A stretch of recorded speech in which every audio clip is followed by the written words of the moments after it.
Hi, I'm General Booty. I'm the quarterback at the University of Oklahoma, and you are now tuned into the greatest podcast on turf. Enjoy. What's going on, guys? Welcome back to this week's first exclusive segment from the greatest podcast on turf. I'm Ryan. And I'm Baker Mayfield, quarterback at Oklahoma. What?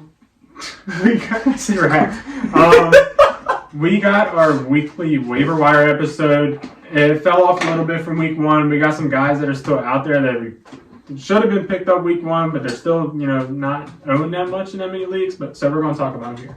Yeah, don't forget to like this video, subscribe to the channel. If you guys are new, be sure to comment any questions, comments, concerns, criticisms you guys have. Follow us on all social media platforms. And as always, check out our sponsor, Little Italy Pizzeria, Little Italy Pizza Shop located in Townsend, Delaware. If you go in and show proof you're subscribed, you're eligible for a discount off of the very, very cheap prices. And if I am there, I will personally buy your meal. So starting us off with this week's first waiver priority pickup on Ryan's list, we got... Yeah, I would say it's Mr. Kyren Williams of the Los Angeles Rams. He should have been picked up last week. If you look in Yahoo Fantasy Leagues, he's 62% rostered. So, the majority of leagues, he is already gone. But, 38% is still pretty solid, almost 40%. He touched the ball 20 times, had six of those were catches, 100 yards, 2 touchdowns total for the day. We got an alert 5 minutes before 1 o'clock that Cam Akers was inactive and they're going to try to trade him. Also just saw today that they have been in contact with a couple of teams, and it does seem very well likely that he is going to be traded. So Kyren Williams seems to be the volume guy of the LA Rams. I'm not sure what exactly is going on with the Rams because you got a guy like Puka Nacua who is absolutely dominating football. So if he's out there, grab him. He probably isn't.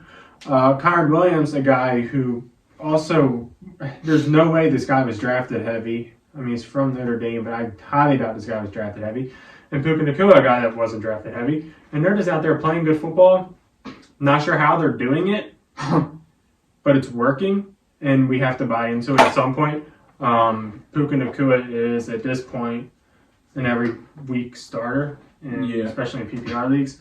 Kyren Williams is very fastly approaching that area, especially with Saquon being hurt out a couple weeks. David Montgomery having a thigh bruise. Austin Eckler with no time to return. Kyren Williams is looking like a great RB1 for your squad. You're telling me Cam Akers is my RB2. You're just waiting for him to get traded. He's going to be a Viking and he's going to save you. I'm glad Zach Moss kind of did something though. But now, speaking of the Rams, another guy Ryan didn't really touch on, Tutu Atwell. He's rostered in 25% of Yahoo leagues. This is another guy that's probably a must-start, especially in PPR. The past 2 weeks, he has 9 targets and 8 targets. Went for 119 yards week 1, 77 week 2. He gets catches. He sees the volume. His average yards per catch is very, very high. I mean, he's a guy, he's like him and Puka Nacua and Kyren Williams. These guys are the Rams offense, and they are all seeing their fair share of volume in this offense. So especially with the Rams, the way they're playing right now, you want all parts of this high-powered offense that has scored a lot of points. They scored 23 on the Niners last week, who's the best defense in football.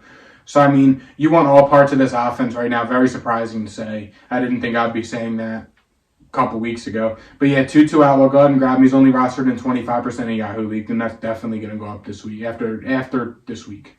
Next guy I'd like to mention, another guy that is owned in a good chunk, Zach Moss, 53% of Yahoo leagues. He got the ball 22 times, had about 100 yards, give or take, and he had a touchdown. Zach Moss is a guy who, I don't know how long it's going to last because if Jonathan Taylor comes back and he is still a Colt, obviously you're not going to be happy with Zach Moss on your starting lineup. Nope. However, if Jonathan Taylor gets traded, which I think he will, I think that there are teams that, would be smart to trade for him.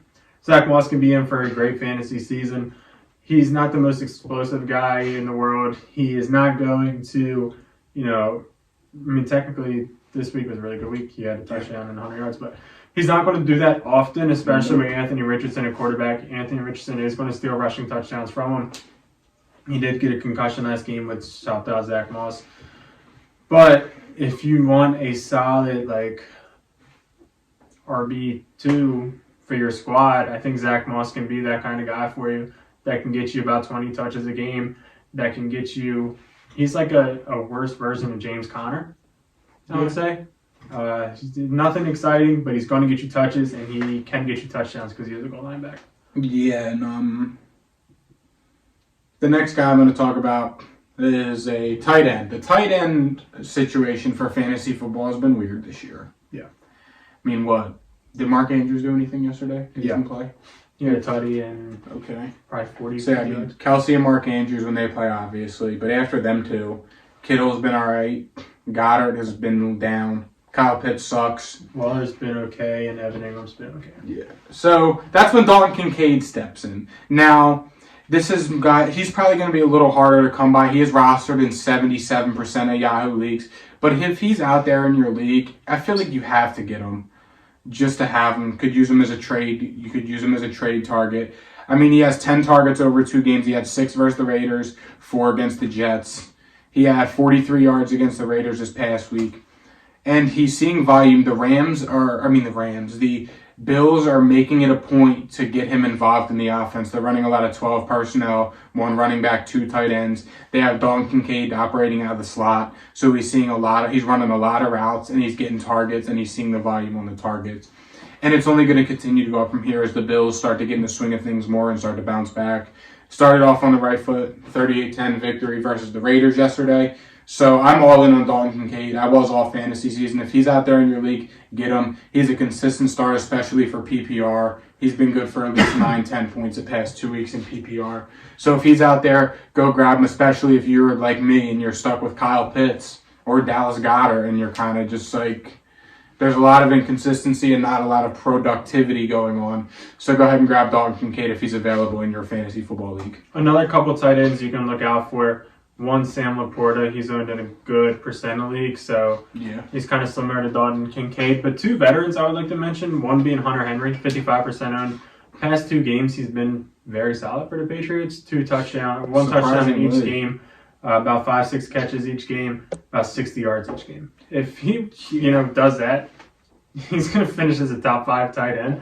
Yeah. And granted, that's amazing to be sitting out there. I picked him up before last week. And I think I'm going to end up starting him next week. It's not special. It's not great. But he's getting the snaps that you like. He beat out Mike Gesicki.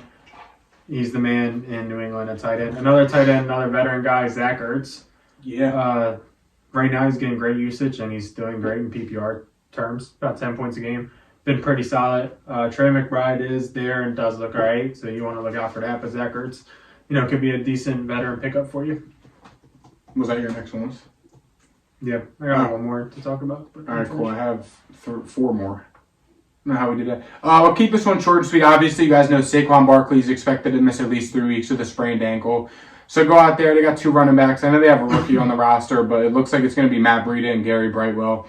Matt Breida is going to be the top priority guy. He'll probably be the biggest pickup of the week. But if not, we saw when Saquon went down last time, Matt Breida and Gary Brightwell had about a 50-50, 60-40 split in favor of Matt Breida. So go out there, grab both of them guys just to have, especially if you have Saquon, it's better to still have some capital in that backfield.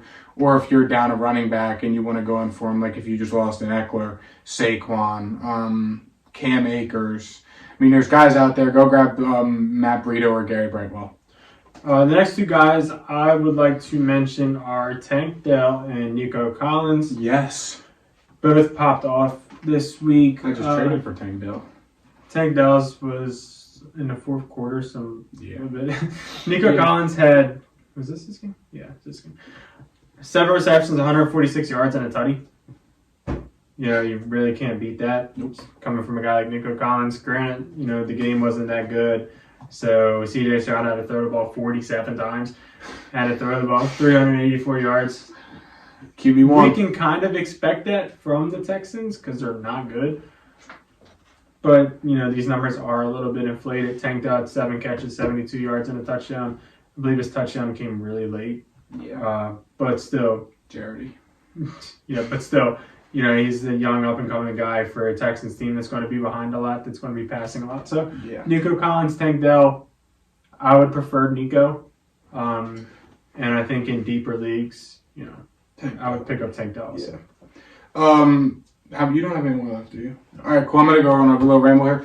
Real quick, this guy's owned in 65% of leagues, but he kind of took over as the team's RB1. Gus Edwards owns 65% of leagues. He's the bell cow. I know he hasn't caught a pass since 2020 was the last time he caught a pass. So literally it was 2020. That holds him down some, but he was a bell cow back, 60 yards on 10 carries with a touchdown in a tight game versus the Bengals. A guy, again, this is kind of more for deeper leagues or just for volume purposes. Kendrick Bourne, New England Patriots guy, rostered in 44% of leagues. I know he didn't do the best versus Miami, but the targets are there. He's seeing 8, 9, 10 targets a game.